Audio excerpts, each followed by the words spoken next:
right, welcome back to CBS Sports Radio. I am Vince Quinn, and joining me to talk about the NBA, he covers the Sixers and the whole league with Last Out Media and the Painted Lines, Austin Krell. What's going on, Austin? What's going on, Vince? As always, thank you for having me. It's always a joy getting to talk to you.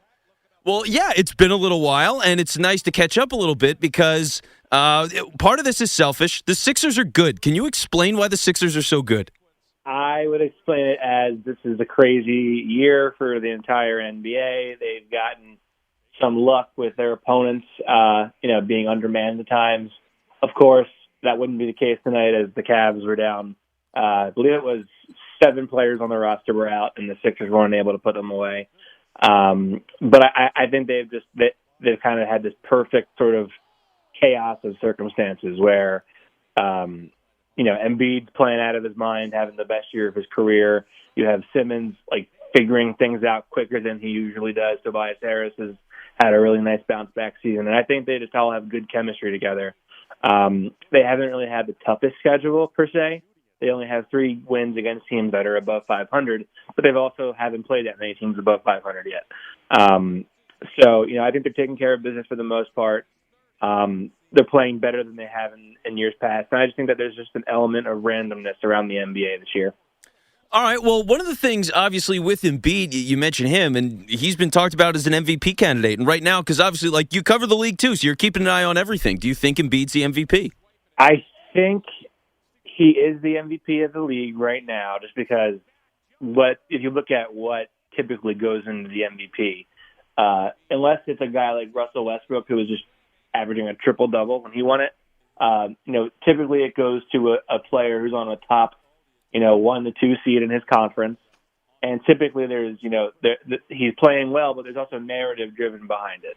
There was narrative with Giannis when he won it.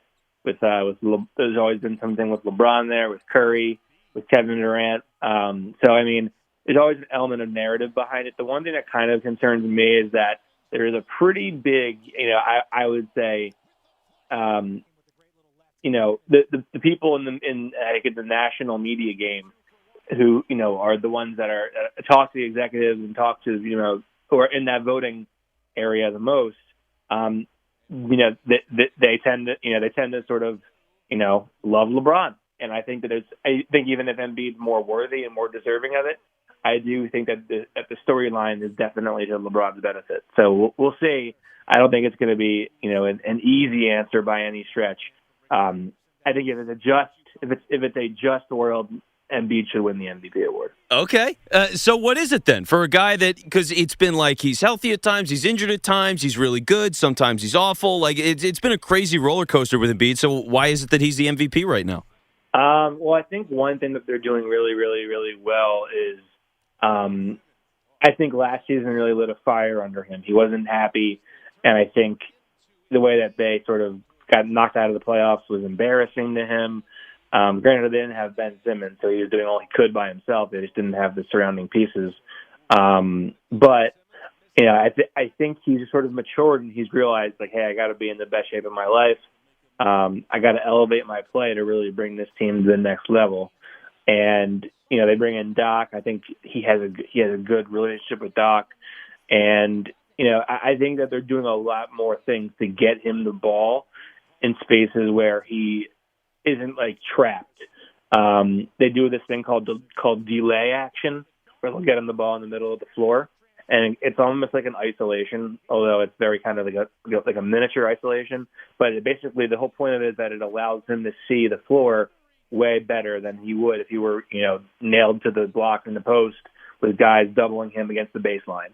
So, I think that they're just putting him in better spots. He's really been able to see some success that he hasn't seen in the past. So we're talking with Austin Krell. He covers the NBA with Last Out Media, a fine media company, I would say. And Austin, so how about this? Because for you doing all this NBA coverage, in addition to just looking at the Sixers, who else around the league interests you right now? What is the team? What is the storyline that's got your attention? That's all. I love that question because there's so many teams that I see on TV and I'm like, you know what? Tonight was good. Right now I'm living in Florida, so right now it's okay, I'm going to go in the hot tub for 3 hours tonight. And then I see the schedule, and I'm like, oh, can't do that. There's this game to watch. But to me, fun teams. The Charlotte Hornets are a blast. Really? The LaMelo Ball is really cool. Okay. I was fun to watch. Anytime I can watch Dame or Steph, I'll do it. Teams that honestly aren't that fun to me to watch. I'm not like as high on the Nets as everybody is. Like obviously they have this like unbelievable assembly of talent, but like I know what I'm going to be getting from the Nets. Like you're going to get a 30-point triple-double from Harden. You're going to get 28 points from Kyrie. You're going to get whatever the heck Kevin Durant's doing on a nightly basis. But with those other teams, they're just kind of unpredictable because you just never know how far Dame and Steph are going to have to go to will their teams to victory. And the Hornets just play so well with LaMelo. He's awesome. Yeah, it's cool to see a guy that's so young come in the league right away and play well, isn't it? Yeah, no, it really is. Like the things that are really crazy about him is he generally didn't care at all about defense in Australia, and that was like one of the big things that hurt his draft stock. And then also his shooting was erratic. He's shooting 35% from three this year as a rookie, which is pretty good for a guard on his rookie year. And he just plays at this pace, and he's just so next level with his vision, and he just makes the game fun for everybody, really.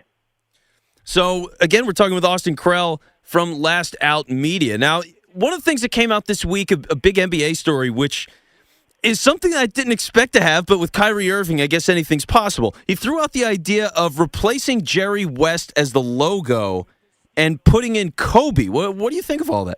I'm kind of indifferent to like would I change the logo. Like it doesn't matter to me either way. The NBA logo is iconic the way it is, but there's never a bad idea to sort of refresh things. The one thing that I think would concern me from just like a social standpoint, like whether or not the things that happened in Utah with him when he was a young player, happened or not, who really knows? But do you want to make somebody the logo when they had that issue, like when that was sort of part of their story, part of their history? Like what does that say about your league when you're making that guy the logo? And I mean, again, who knows really what happened, but I just think that's sort of like a risky thing and a tough for PR kind of thing to do. But at the same time, I mean, listen, he's a legend. He's an icon to so many different, youth, and he's on every poster, that you had when you were a kid. I think it's a nice gesture and nice idea. I just don't know that it's something that the league whether it's going to be great for the league image. Yeah. If kind of message you're kind of endorsing.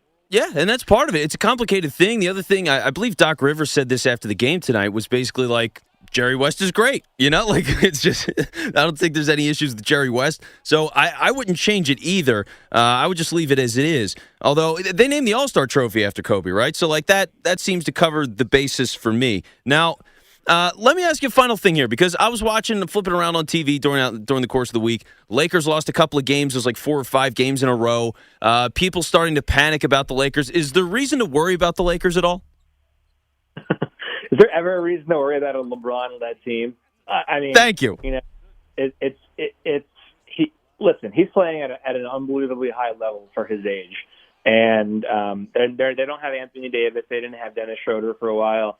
I think at times they kind of lack shooting, and that can hurt them, obviously. But I think they get back healthy, they're going to be just fine. And of all the teams to worry about in the NBA, they are not the team to be worried about. Yeah, thank you for that, because I'm looking at all this. It's like, all right, it's LeBron, it's the Lakers, like you said. It's going to be fine. So appreciate the time. Austin Krell from the Painted Lines and Last Out Media does a great job covering the NBA. Austin, thanks so much. Awesome. Thanks so much for having me, Vince.